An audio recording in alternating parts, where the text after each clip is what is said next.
पिछले 7 साल से बंद परिवहन समिति के हाल ही में 6 पदों पर चुनाव हुए।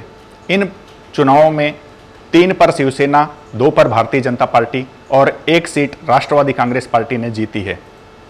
1 सीट पर जीतने के बाद भी राष्ट्रवादी कांग्रेस पार्टी का उत्साह देखिए कि लगता है जैसे 6 की 6 सीटें इन्होंने जीत ली है। आइए जानते हैं इस जीत के बाद राष्ट्रवादी कांग्रेस पार्टी के स्थानीय नेताओं ने क्या कहा। देखिए, आज राष्ट्रवादी कांग्रेस पार्टी की तरफ से हमारे निर्मल धमेजा जी खड़े थे और आपको अभी इन्फॉर्मेशन मिल जाएगी कि उनको सबसे हाईएस्ट वोट्स मिले हैं। उससे आपको पता चल जाएगा कि 4 नगर सेवक होने के बाद भी हम लोग कितनी ताकत रखते हैं। और आगे चल के अभी चेयरमैन की इलेक्शन होगी तो उसमें भी अच्छा रोल निभाएंगे। शहर में शहर के महानायक पप्पू कालानी की लगातार दस्तक चालू है, जिसका एक और उदाहरण आज की उल्लासनगर महानगर पालिका की ट्रांसपोर्ट कमेटी परिवहन समिति के चुनाव।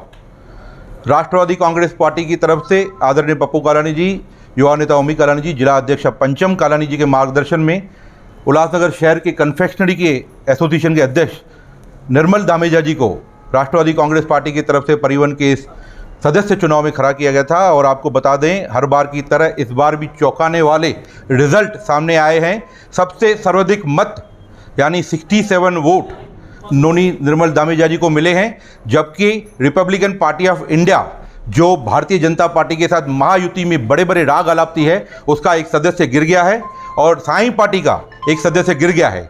महाविकास आघाड़ी की तरफ से हमने राष्ट्रवादी कांग्रेस पार्टी के नोनी धामेजा जी को सबसे सर्वाधिक मत दिलवाए और शिवसेना को भी अपने वोट दिए, हमने मत दिए और शिवसेना के भी तीनों जो भी उम्मीदवार थे वो भी चुन के आए हैं। यानी महाविकास आघाड़ी की पूरी तरह से यहाँ जीत हुई है। और बीजेपी के भले ही 2 लोग चुन के आए हों, पर उनका साथी जो रिपब्लिकन पार्टी ऑफ इंडिया की बड़ी बड़ी बातें हाँकता था, उसके उम्मीदवार को गिर गया है। यानी बीजेपी की भी विफलता है, रिपब्लिकन पार्टी ऑफ इंडिया की भी विफलता है और साई पार्टी की विफलता है। ये महाविकास आघाड़ी की जीत है। ये पप्पू कालानी, ओमी कालानी और पंचम कालानी जी के मार्गदर्शन की जीत है। महत्वपूर्ण परिवहन समिति के जो चुनाव है, ओमी कालानी जी के अध्यक्षता में और पंचम कालानी जी के मार्गदर्शन में ये चुनाव लड़े थे।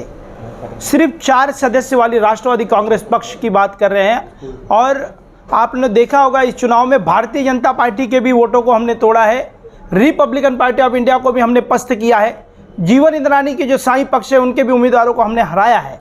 और आज उल्लासनगर की राजनीति को एक नया चेहरा, व्यापारी चेहरा देने के लिए, सुशक्त और सुशिक्षित उल्लासनगर देने के लिए नोनी धामेजा जी, जो हमारे नोनी सेठ के नाम से हम जानते हैं, उनको ओमी कालानी जी ने मौका दिया था। भारी मतों से, सबसे हाईएस्ट मतों से वो चुन कर आए हैं। और उनको मैं अपनी पार्टी और कालानी परिवार की तरफ से लाख लाख करोड़ करोड़ बधाइयाँ देता हूँ। और ये पूरी चुनाव की प्रक्रिया में आदरणीय गृह निर्माण मंत्री जितेंद्र आव्हाड जी, आनंद प्रांजपे जी, हमारे भगवान टावरे साहब, इनके भी मार्गदर्शन में ये चुनाव को हमने सहयोग लिया था और वो आज वो जीत के लिए उनका भी बहुत बड़ा योगदान है।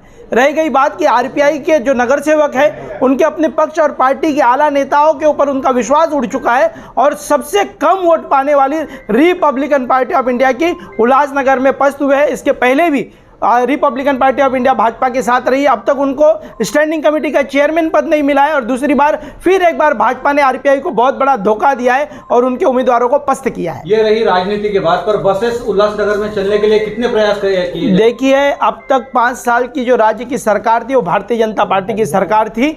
अब की जो सरकार है वो महाविकास आघाड़ी की सरकार है, जिसके अंदर परिवहन जो है वो हमारे शिवसेना के मुख्यमंत्री आदरणीय उद्धव साहब ठाकरे जी के बहुत करीबी माने जाने वाले, उनके पास वो खाता है। तो हम आदरणीय जितेंद्र आव्हाड जी के माध्यम से वहां तक पहुंचेंगे और आने वाले दिनों में जल्द उल्लासनगर शहर में बसेस दौड़ेगी। कोणार्क, अपना शहर, अपनी बातें।